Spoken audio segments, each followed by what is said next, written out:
अस्सलाम वालेकुम नाजरीन, मैं हूं अतीक अहमद। नाजरीन, हर आदमी आजकल और हर मुल्क आजकल इंपोर्ट एक्सपोर्ट पर चल रहा है। ट्रेड का दौर है। ट्रेड में हर आदमी एक दूसरे से सामान ख़रीदता है, सामान बेचता है, सामान मुल्क से बाहर भेजता है, सामान मुल्क से के अंदर लेके आता है। हम अपने दोस्तों को, उर्दू बोलने वालों को सामान एक्सपोर्ट करने का और इंपोर्ट करने का तरीके बताते रहते हैं। इसमें मुख्तलिफ क्या क्या प्रॉब्लम्स आ सकती हैं उसके बारे में बताते रहते हैं। जैसा कि इससे पहली वीडियो में मैंने आप लोगों के साथ शेयर किया कि हम चाइना से कौन कौन सी चीज़ें मंगवा सकते हैं और कैसे मंगवा सकते हैं। ये वीडियो मैं इसलिए बना रहा हूँ कि हम चाइना से चीज़ें जब मंगवाते हैं तो उनमें क्या क्या चैलेंजेस आ सकते हैं, क्या क्या मुश्किलात आ सकती हैं और हम उनको कैसे अवॉइड कर सकते हैं। ये इसलिए वीडियो बनाई जा रही है क्योंकि मेरे पहले वीडियो के बाद बहुत सारे लोगों ने मुझे मैसेजेस किए, बहुत सारे लोगों ने ईमेल्स की कि चाइना से हम चीज़ें मंगवा तो लें लेकिन उसमें मुश्किलात क्या आ सकती हैं, उनके लिए प्रॉब्लम्स क्या क्या हो सकती हैं। तो उनकी ये डिमांड थी कि हम इस बारे में भी एक वीडियो बनाएं। तो चलिए थोड़ा डिस्कस करते हैं इस बारे में कि हम जब चाइना से कोई चीज़ मंगाते हैं तो हमें क्या क्या प्रॉब्लम्स आ सकती हैं, हमें क्या क्या फेस करना पड़ सकता है। और ये वीडियो कोई चाइना से स्पेसिफिकली जो है ना वो चीज़ें मंगवाने के बारे में नहीं है। अब जब भी किसी मुल्क से किसी दूसरे मुल्क से कोई चीज़ मंगवाते हैं, जब भी आप किसी दूसरे मुल्क से चीज़ अपने मुल्क में मंगवाते हैं, यानी कि चीज़ इंपोर्ट करते हैं, तो आपको मुख्तलिफ़ किस्म के जो है ना वो मुश्किलात का सामना आता है। मुख्तलिफ़ किस्म के फ्रॉड्स हो सकते हैं, मुख्तलिफ़ किस्म के जो है ना वो आपको चैलेंजेस जो है ना वो दरपेश जो है ना वो होते हैं, आपको वो फेस करने पड़ते हैं।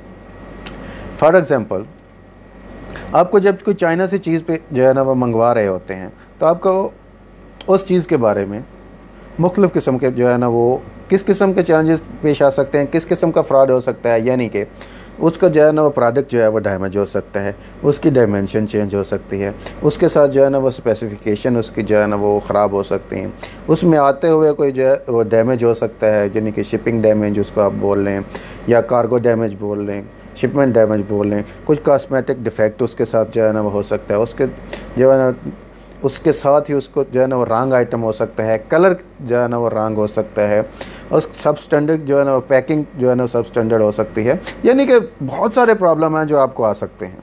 अब इनकी वजह क्या होती है प्रॉब्लम्स की? एक वजह तो ये है कि वाकई वो बंदा जिससे आप सामान मंगा रहे हैं, आपका सप्लायर है, वो आपको चीट करना चाहता है।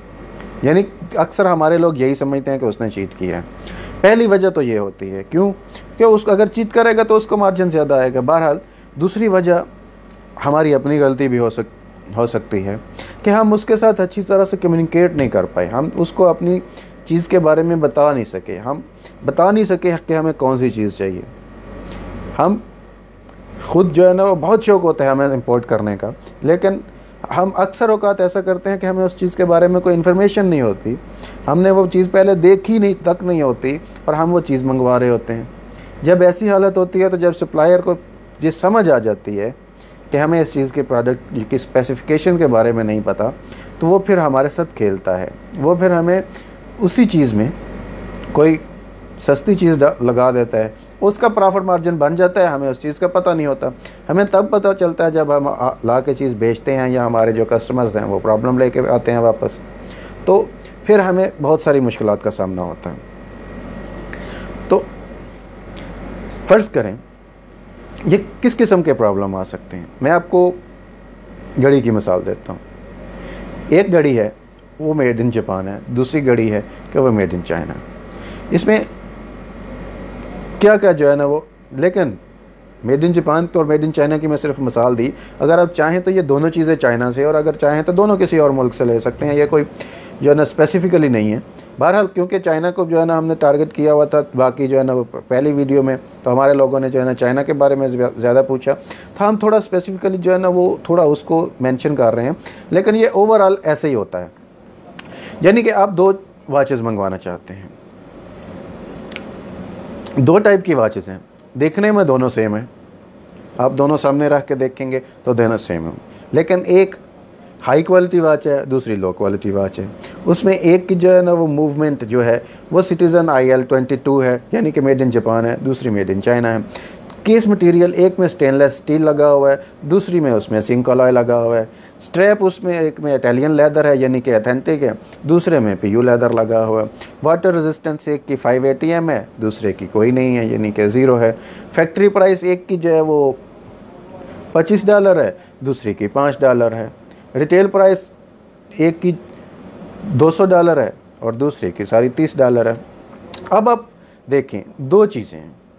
अगर तो आप लो क्वालिटी में डील करना चाहते हैं तो आप डेफिनेटली लो क्वालिटी में लेंगे, लेकिन आप कभी भी महंगे वाली जो है ना वो 22 जो है $25 की चीज़ लेकर जो 30 की जो है सेल कर रहा है वो नहीं लेंगे। आप हमेशा नीचे वाली लेंगे। जब आप नीचे वाली प्रोडक्ट लेते हैं तो, या जब आप हाई, फ़र्ज़ करें आपने हाई वाली जो है ना वो कर दी, आप वो भी समझते हैं कि आप इतने में सेल कर सकते हैं, लेकिन वो हाई वाली प्राइस में लो जो स्पेसिफिकेशन हैं या लो जो मटेरियल है वो भी डाल सकते हैं। इसमें ये केस भी आ सकता है। दूसरे जो मैंने आपको बताया कि वो आपको सिंपली चीट भी कर सकते हैं।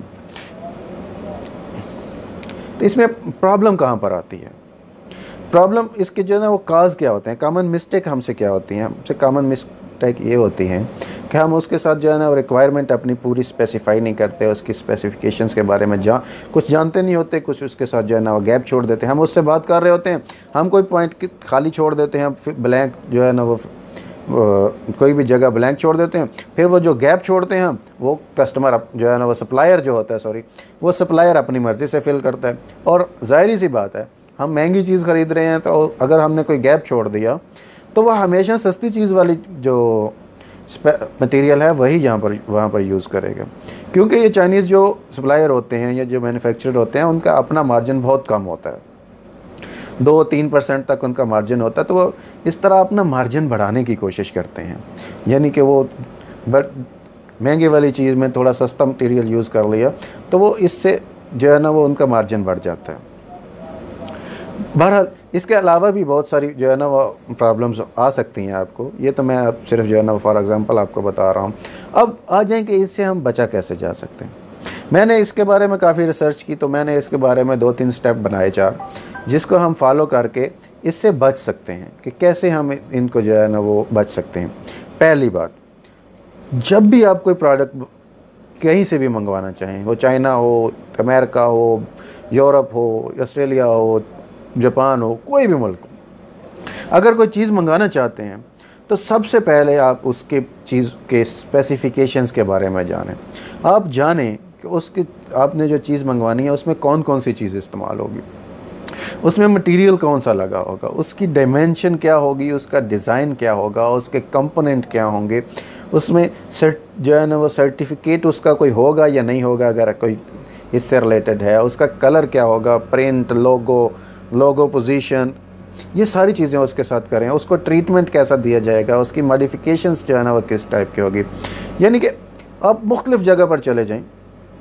आप सबसे पहले किसी भी ऑनलाइन वेबसाइट पर चले जाएं, अलीबाबा पर चले जाएं, वहाँ पर जाकर देखें आप जो चीज़ मंगवाना चाह रहे हैं उसकी स्पेसिफिकेशंस क्या हैं, उसमें कौन कौन सा मटेरियल यूज़ होता है। इसके बाद आप दूसरी कोई वेबसाइट ट्रेड की पर चले जाएं, किसी दूसरे B2B पोर्टल पर चले जाएं, जो आप चीज़ मंगवाना चाहते हैं उसके बारे में जानें, उसकी स्पेसिफिकेशन जानें कि कौन सी महंगी है, कौन सी सस्ती है, कौन सी यूज़ होगी तो कितनी कीमत होगी, कौन सी यूज़ होगी तो कम कीमत होगी, कितनी चीज़ें इसमें यूज़ होंगी, इसमें आया जो है ना वो लग्जरियस चीज़ कौन सी है, आया इसकी पैकिंग कौन सी है, आया इसमें मटेरियल कौन सा यूज़ हुआ है, या दूसरी बहुत सारी चीज़ें। आप किसी दूसरी वेबसाइट पर चले जाएं, फिर आपने जो स्पेसिफिकेशन देखी हैं उसका सिंपल हल है कि विकिपीडिया पर चले जाएं, उसकी डिटेल्स इन्फॉर्मेशन आपको मिल जाएगी। आपने अगर उसकी इन्फॉर्मेशन ले ली तो समझ लें कि आपका आधा मसला हल हो गया।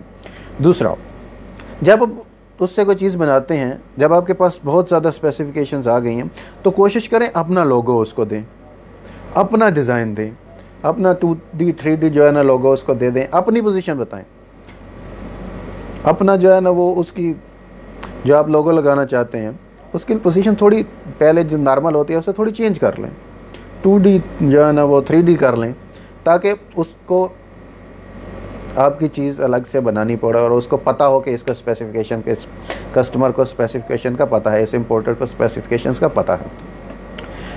ये तो हो गया एक, यानी कि आप इसके जो है ना प्रिवेंट कर सकते हैं। दूसरा, आप अपने जो है सप्लायर है उसके साथ एक एग्रीमेंट ड्राफ्ट करें। मोस्टली जो छोटे इम्पोर्टर होते हैं वो इस तरह के जो है ना उलझनों में नहीं पड़ते, क्योंकि ज़ाहिर सी बात है किसी भी मुल्क से आप सामान मंगाएंगे तो वहाँ उस एग्रीमेंट पर जाके केस करेंगे, तो ये थोड़ा कॉस्टली जो है ना वो तरीका होता है। वहाँ पर अगर कोई आपके साथ प्रॉब्लम आ जाता है तो आप वहाँ जाएंगे, केस करेंगे, जीतेंगे या हारेंगे, ये तो बात की बात है। बहरहाल ये कॉस्टली है। फिर भी आप कोशिश करें कि एक एग्रीमेंट ड्राफ्ट कर लें, उसमें आप बताएं कि भाई 2 चीज़ें ख़ास तौर पर मेंशन करें। भाई ये चीज़ इस तरह की होगी तो मैं एक्सेप्ट करूँगा, इस तरह की होगी तो मैं एक्सेप्ट नहीं करूँगा। मेरी डिमांड ये है कि चीज़ इसमें ये स्पेसिफिकेशन हो, इस तरह लुक लाइक हो, इसकी लुकिंग हो, तो फिर मैं एक्सेप्ट करूँगा। ये पैकिंग हो तो फिर एक्सेप्ट है, अगर ये नहीं है तो मैं एक्सेप्ट नहीं कर सकता। ये तो हो गई ये बात। दूसरी बात, आप उस ड्राफ्ट में ये लिखें कि भाई पेमेंट का मेथड ये है। आपने जो है ना वो उसको ऑर्डर दे दिया तो उसको थोड़ी जो है ना वो पेमेंट दें, यानी कि 20% से 30% तक दे दें। दूसरी बोलें कि भाई जब मेरी शिपमेंट रेडी हो जाएगी, जब मेरा सामान तैयार हो जाएगा, तब मैं आऊँगा, इंस्पेक्शन करूँगा, बाद में आपको दूँगा। यानी कि ऑन डिलीवरी अगर वो मान जाए तो फिर तो वेल एंड गुड। अगर वो ऑन डिलीवरी नहीं मानता तो फिर आप उसके साथ एग्रीमेंट यही करें कि भाई मैं वहाँ पर आऊँगा, जो ही आप क्लियर कर लो तो मुझे बता देना, मैं आ जाऊँगा, मैं चेकिंग कर लूँगा या अपना कोई आदमी भेज दूँगा तो हो जाएगा। तीसरा, उसके साथ क्वालिटी कंट्रोल की हमेशा बात करें। उसके साथ वो सामान बना रहा है तो कीप इन टच रहें, उसको बताते रहें कि यार मैं बहुत जल्द आपके पास जो है ना, आप सामान रेडी करो, आपकी फ़ाइनल जो फिनिशिंग है सामान की उससे पहले पहले मैं आपके पास आऊँगा, तो आके अपनी प्रोडक्ट्स चेक करूँगा, फिर मैं शिपमेंट कराऊँगा वहाँ से। ये कोई ज़्यादा कीमती तरीका नहीं है। आप अगर पाकिस्तान से चाइना जाना चाहते हैं तो आपको सिर्फ टिकट्स ख़रीदना पड़ेंगे, स्पॉन्सर वो कर देंगे, होटल, यानी कि 1.5-2 लाख में आप वहाँ पे जा सकते हैं। अगर आप 50 लाख का सामान मंगा रहे हैं, 20 लाख का सामान मंगा रहे हैं, तो मेरे ख्याल से 1-1.5 लाख इसमें लगा देने में कोई बड़ा प्रॉब्लम नहीं है, यानी कि आप वहाँ जाकर कर लें। अगर आप ख़ुद नहीं जाना चाहते तो वहाँ पर बहुत सारे इंस्पेक्टर मिल जाते हैं जो आपके अपने जानने वाले हों, वो आपके बिहाफ पे वहाँ पर जाकर इंस्पेक्शन कर देंगे। और इवन अगर नहीं भी जाना चाहते, आप इंस्पेक्टर नहीं भेजना चाहते, फिर भी अपने सप्लायर को ये बोलते रहें कि हम आएंगे आखिरी दिन तक। ये थोड़ा डिसेप्टिव वे है, लेकिन यकीन जाने कि जब तक वो सामान तैयार करेगा उसके ज़हन में यही होगा कि आदमी आ सकता है, उसके ज़हन में ये बात बैठ जाएगी कि ये बंदा जानता है, ये इंस्पेक्शन करेगा, वो कभी भी 2 नंबर मटेरियल उसमें यूज़ नहीं करेगा। जब 2 नंबर मटेरियल यूज़ नहीं करेगा तो आपको अच्छी चीज़ मिलेगी, आपको ऑथेंटिक चीज़ मिलेगी।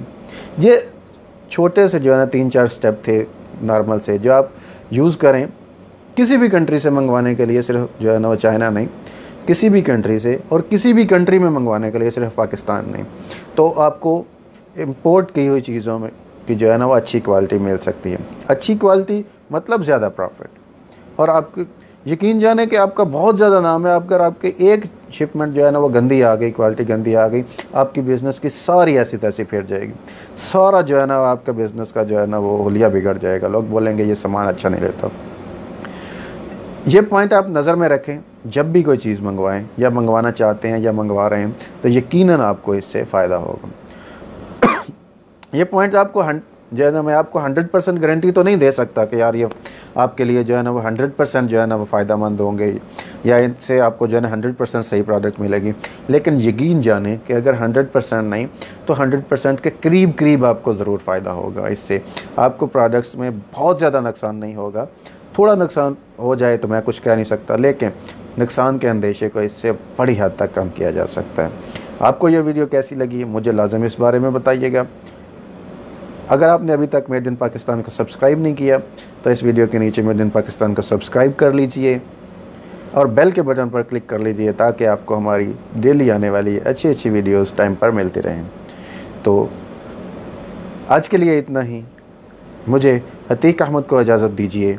अल्लाह ने के बाद।